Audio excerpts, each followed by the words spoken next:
If you have been abused by a narcissistic parent, by a parent who is emotionally immature, a parent who has not yet learned how to emotionally regulate, an unhealed parent, a parent who is simply passing down their generational trauma onto you because they've never learned to heal the self, then chances are you don't know how to heal yourself either. Those of us who come from narcissistic backgrounds, meaning that we were handled by people that saw us as a source of narcissistic supply, which meant we knew and we could feel that we had no innate value, that our parents' love was conditional, that we had to prove ourselves worthy of their presence, of a smile, of a pat on the back, recognition. Those of us who grew up with parents who withheld love, parents who allowed other people to be abusive, as is the case with many, many step parents, and even other family members. I myself was belittled, chastised, and picked on by my mother's brothers. And as far as I know, she did nothing. She said nothing. And it was like a game on as soon as I walked in the room. I do identify as a scapegoat, as a truth teller, as the one in the family that could see the games that were being played, although I could not name them. I knew that they were wrong, and I knew that the adults were behaving poorly, but I had no power in the relationship. I was the child. When you grow up in a home that feels more like the North Pole, like you're shivering out in the cold and no one cares, then you grow up feeling very disconnected from love, love from others, and also love of self. And that's where we fall into the vat of having inner child wounds. And from there, we develop things like codependency.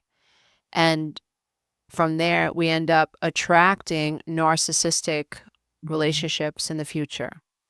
We end up with perfectionism. We end up procrastinating. We end up with depression. We end up feeling not good enough. We end up with anxiety. We end up being very controlling people. We want to take care of everybody, but the trade-off is that you have to pat me on the back because I rescue everybody. You have to pat me on the back because I have no needs and I only focus on your needs. You have to pat me on the back for that. And we end up being the people in our family that have this sense that we're supposed to take care of everybody. We're supposed to be everybody's mental health coach. We're supposed to be their nutritionist, their nutritional coach. We're supposed to be their fitness instructor. So they won't walk outside after they eat this big monstrous meal. So you have to leave your kids and your husband and make sure that your sister takes a walk today because she's pre-diabetic. And you don't even realize that you just have let go of the steering wheel of your own ship. And what would you like to do today, dear one? What are your responsibilities to yourself and to your family before you take on the responsibilities of others who are not taking responsibility for themselves? Huge issue when we struggle with codependency. When we struggle with codependency, we don't allow ourselves to have needs. It's not safe to have needs.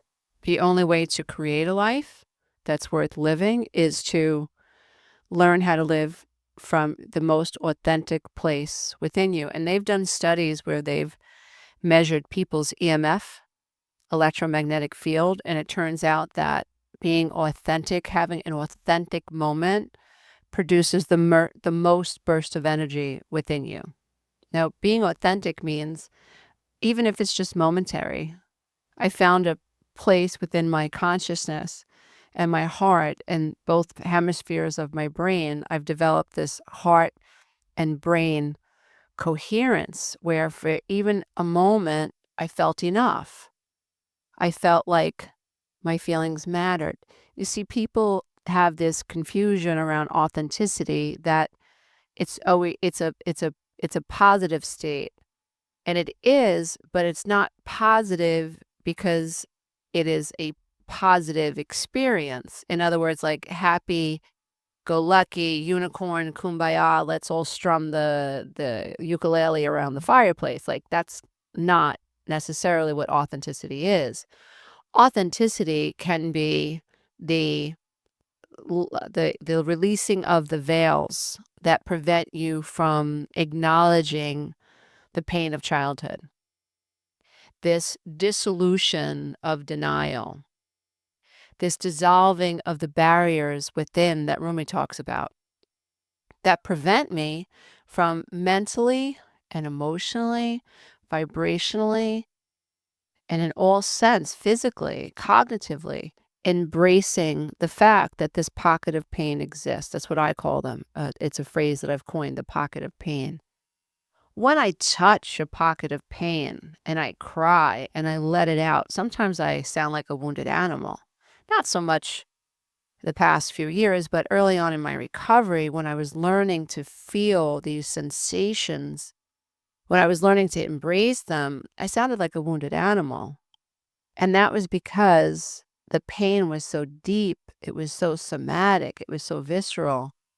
And it was pain that my grandmother who took her life, my grandmother who died an active alcoholic, and my mother who died an active codependent, pain that these women in my life never allowed themselves to embrace. And so authenticity can mean I'm just finally understanding that the road to recovery, which is what I teach my clients how to do privately and in the group, is how do we move you from a place of recoiling and resisting what is to a place of acknowledging the sensations that pain is? How do we move you into that place? And it is such a beautiful place because it's in that place that the barriers to love within you begin to dissolve. But this is something that people need to be taught because, and I don't know why other teachers and other professionals aren't teaching this because it's scientifically sound. And once you master it, you can teach other people how to do it. But the human mind is not designed for fluffy pillows and laying on the beach and falling asleep, feeling that safe. You know how safe you have to feel in your body to fall asleep on a beach? Like you're out in the open. Like anybody can come up and like steal your bag or whatever or hurt you because you fell asleep. And so the brain isn't designed to let go, it's designed to cling. And so when we come from childhood homes where there is abuse, there is neglect, and can we just accept that neglect is abuse, please? I've heard it so oftentimes, even people in my own family, they've used this concept against me to say, oh, well, you weren't abused, you didn't have black and blues. Well, first of all, no one knew when what went on behind closed doors between me and especially my mom. Like no one knew. No one knew what it felt like to be me. And when you have a highly narcissistic mom like I did, I believe she was codependent with my dad, but her trauma surfaced between she and I. She could not let me in. She could not let love out. She was so overwhelmed with her own wounds that she just had a barrier. She needed someone to punish, and that was me. But she was a lot more able to be loving towards my brother and my sister from my perspective. And there were other things that my mom went through. She also had an illegal abortion, which produced tremendous guilt inside of her. And I think that guilt transferred over, and she used that as a motivator to be able to be more loving and compassionate, especially towards my younger sister. That's fine. It's human psych, like 101. People do this when they're in pain. They do this when they're below the veil. And I'm just so grateful that I've took the path of self-knowledge. I know who I am. I know that I'm enough. I know that I am more spiritual and energy and connected to all that is than I am physical. I know that. I know that I am consciousness. I know that everything's mental, everything's the mind. And so I've spent the last, I would say, well, I've always been a seeker, but I would say the past 30 years where I've been really digging into self-discovery work. And I would say certainly the last 25 years, I've honed in on the codependency piece and having narcissistic and codependent parents who were unhealed adult children of alcoholics. I've been honing in on that piece. And I kind of worked backwards because it was the codependent narcissistic relationship marriage that I found myself in that was snuffing the life out of me. I just kept giving and over explaining and then defending myself to someone who was designed to keep me on the ropes. I mean, psychologically, everything was about winning to him. It wasn't about meeting me halfway. It wasn't about joining me. It wasn't about hearing me. He was designed to win. And he would push me so far that I gave up trying to connect with him. And I had to save myself. So what he won at the end was his pride, his badge of honor, his narcissistic badge of honor. Okay, you win. I'm done. I'm out of here. I'm not playing this game anymore. So I went backwards. I began to understand my internal mental collapse through understanding my marriage, how I got there. And that led me towards, okay, I'm codependent, but why? And what does that even mean? Oh, okay, I don't feel good enough. Right. And I seek to have my needs met in staying on a perpetual Ferris wheel that's rooted in shame. It's like the nail on the cross. Oh, there's shame here. Right. So I'm on this Ferris wheel, and on this Ferris wheel, I just keep jumping cars to try to please this person and that person and that person and that person. But who I am is on the platform. My inner child is on the platform, and no one is tending to how she felt as a little girl or why she has these faulty, negative, codependent belief systems, or why she keeps defending herself, why she's so frustrated, why she's so terrified. No one's tending to her. So the ego in me is just operating from below the veil based on the patterns and programs, language patterns, thought patterns, behavior patterns that were downloaded into me when I was a powerless little girl below the age of 7 in a theta brainwave state, locked in like a blueprint. And I'm just below the veil of consciousness. Everybody is until they awaken. I'm regurgitating the past, but I don't know it.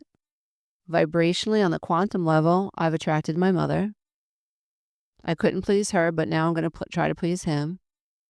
What changed? He's a male, and now we have a sexual relationship, and I can have children with him. But energetically, he was my mother. I felt less than. He made me feel less than, or he tried to make me feel less than. It re-traumatized me every time. And what it did was created a trauma bond where my need to please him was insatiable. It became my goal. And so I worked my fingers off.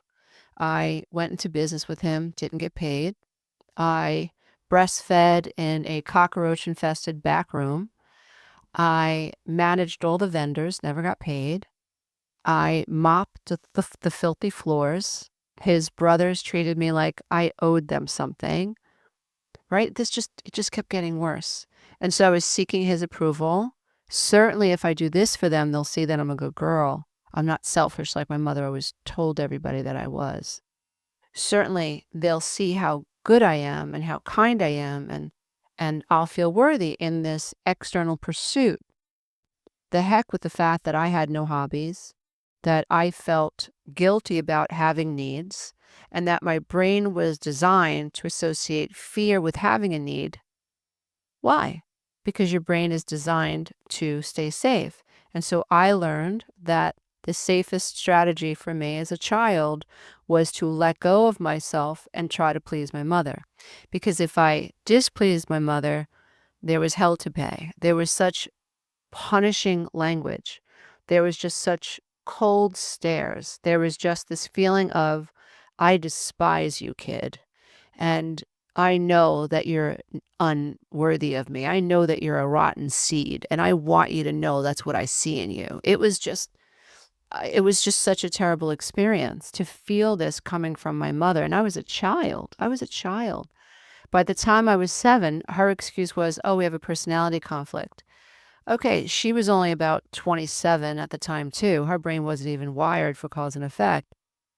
But when you take mom out of the equation and you just think about what were the effects of her narcissism, her immaturity, her lack of attention to self-knowledge, her seeking of some type of a relief from outside of herself. She never got it because my father was highly narcissistic. So taking care of a child selflessly doesn't work. Taking care of a narcissistic man who is a gambler, is drinking with his buddies, doesn't work.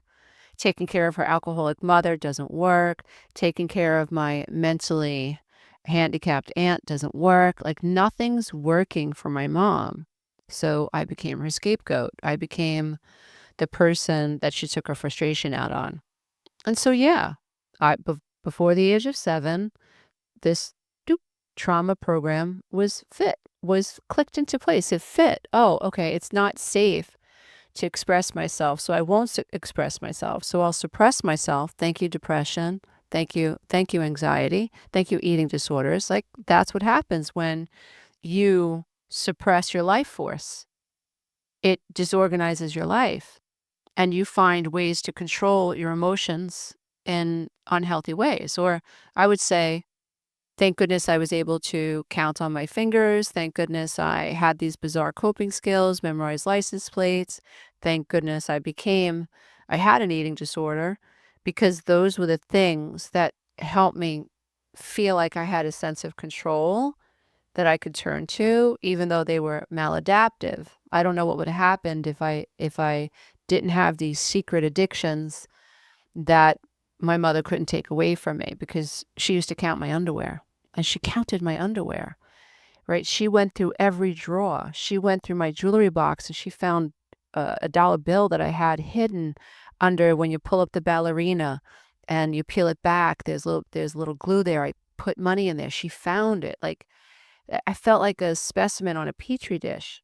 And so, yeah, I developed blueprints to hide myself. And it backfired, or I shouldn't say backfired, it manifested as codependency. And so I think that what we have to understand is that we're all connected. In other words, like if you were raised by a narcissistic mom, it's highly likely that you're going to struggle with codependency, not feeling good enough, seeking approval, being perfectionistic, imposter syndrome, like associating your value at work with toiling and being the best and seeking the approval of your managers. And it doesn't come back to you because you're operating from lack. And then you end up being resentful. And in relationships, so now you take on the role of caretaker. So now you're taking care of your son, you're taking care of your daughter-in-law, you're taking care of your grandchildren, you're taking care of your alcoholic brother, you're taking care of your addicted niece that lives 3 blocks away, and you're sending your mother-in-law money because she refuses to stop gambling. You just expend yourself and expend yourself and expend yourself. And we don't know that we've been brainwashed out of authenticity, that there is a blueprint that's operating, it's dysfunctional, and scrolling through Instagram and scrolling through YouTube, hopping from one podcast to the next podcast is not going to solve the problem. I can tell you, I played that game. I read Melody Beatty's book. I read Pia Melody's book. I was in therapy. I went to CODA. I went to AA, ACA meetings. It didn't heal me.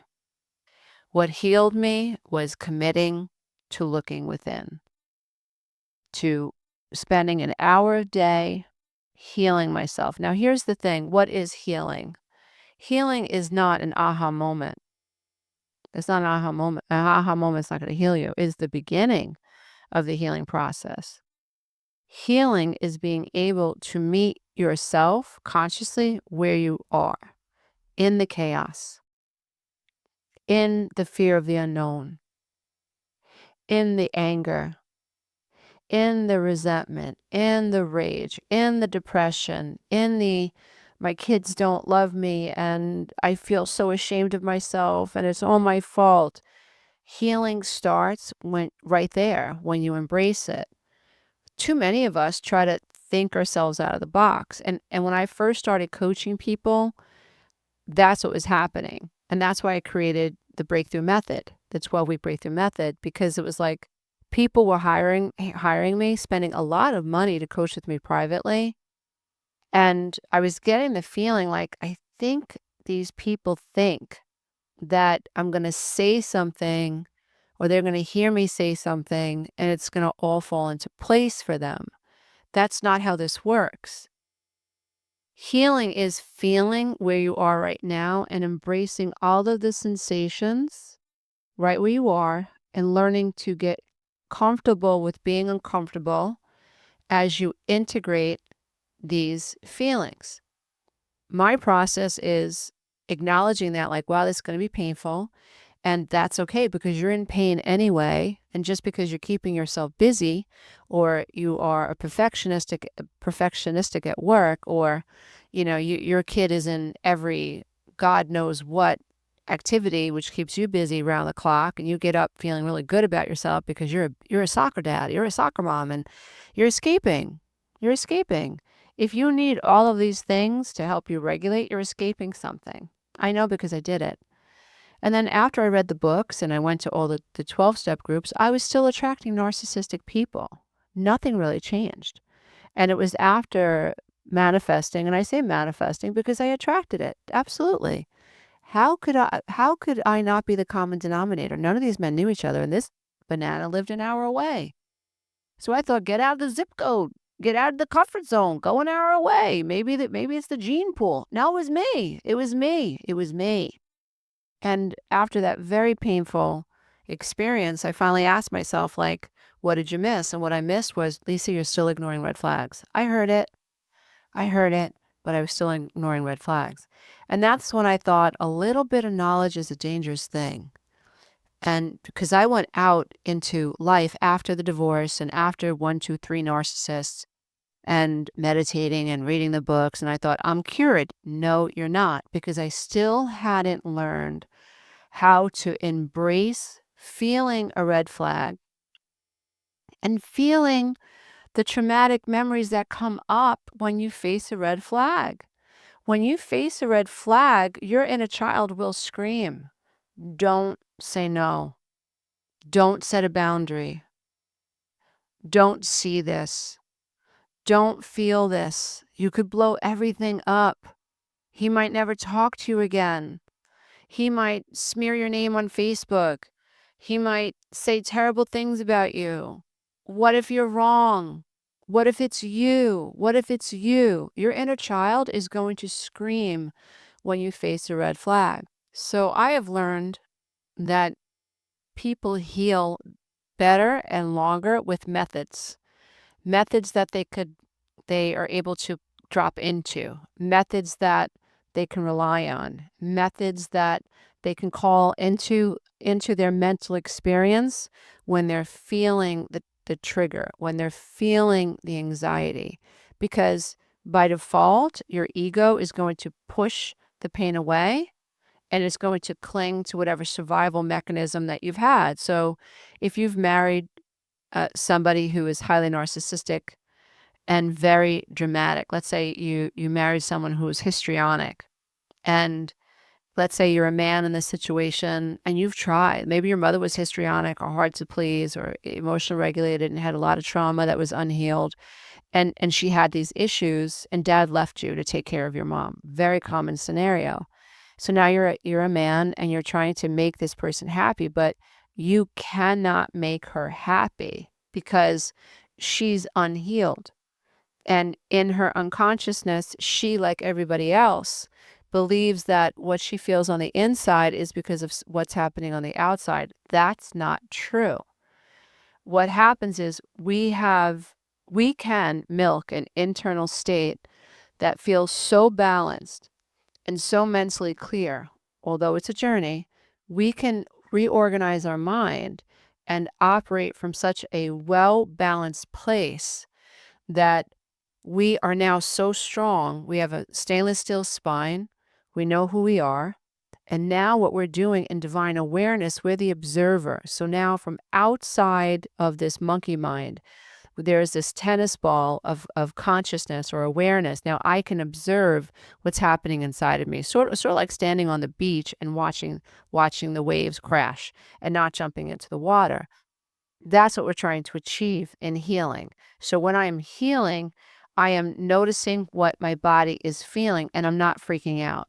It's just like standing on the shore and you're watching the waves crash and become more violent, and you imagine that you have the power to calm the ocean with your mind. And you could even imagine there's a facet of you that's really struggling to stay afloat, but you can calm the ocean with your mind and save the person or the version of you that's in the water. You can do that. You can't do that scrolling through YouTube. Why? Because you have to become a mental ninja. And you don't become a mental ninja by not practicing ninja moves. You just don't. And so it is mental training after all. So healing is a form of mental training, but we don't approach it that way. It's like, oh, mindfulness is over there. Mindset training is over there. Self-mastery is over there. Philosophy is over there. Psychology is over there. Therapy is over there. Spirituality is over there. Metaphysics over there. Law of attraction over there. Silly. Silly. Because they're all us. We are non-physical. Is love non-physical? Is a thought non-physical? Of course it is. And we know that our own governments are studying remote viewing, thought control. We know that our own governments, many governments, spend millions, sometimes even billions of dollars to understand the power of the mind, to be able to move things with the mind. Our governments know this is true. Our governments know that you're non-physical, but they're not going to share that information with you. They're just going to control that part of you that's non-physical. They're going to make you afraid.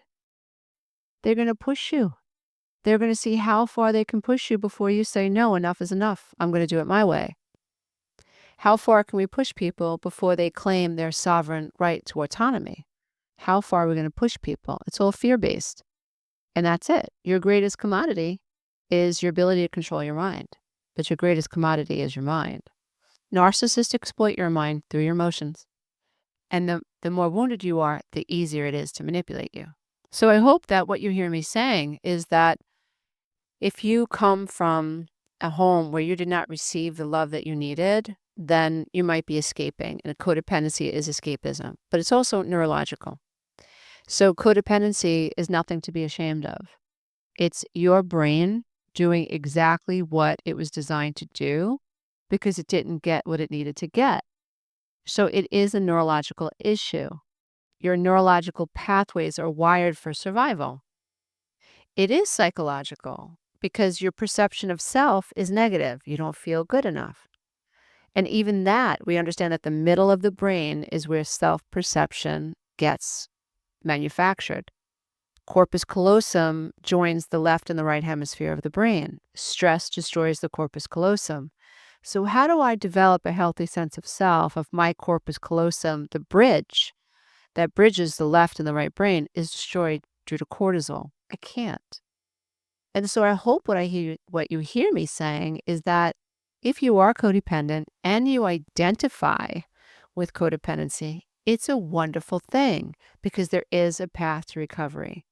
What I hope you hear me saying also is that staying in the mental field is not going to heal you. Getting into the feeling field is going to heal you. Learning how to stay in your body when you learn to face a red flag or you learn to face a wound from the past or you start to feel your inner child's pain. There's a picture of my inner child behind me over my shoulder right now. For those of you who are listening on Apple or Spotify, just so you know, the viewers here can see that there's a picture of me. And this morning during a meditation, I held that picture close to my heart. And I remembered how this little inner child inside of me felt when I was a little girl. And I cried, let it go. But at the same time, it was a very nurturing cry, like, I'm here for you now, integrating that lost part of myself, offering compassionate reparenting. So this was me teaching myself, Lisa, you can stay in your body. You don't need to dissociate. You don't need to run. You don't need to doodle. You don't need to strive. You don't need to try. You don't have to evade these feelings. You can embrace them. That's what healing is. That's what healing is. And healing at that level is you neurologically changing. It's your subconscious mind changing. And to me, that is just so exciting. So I hope that I have encouraged you to understand healing from a different angle. I hope that I have encouraged you to understand scrolling is not going to do it. Determination, grit, resiliency, a method, whether it's my method or someone else's method, you're going to need a method. Hey, if you love this content, don't forget to check out the next video, and you can go to my website and take the codependency quiz.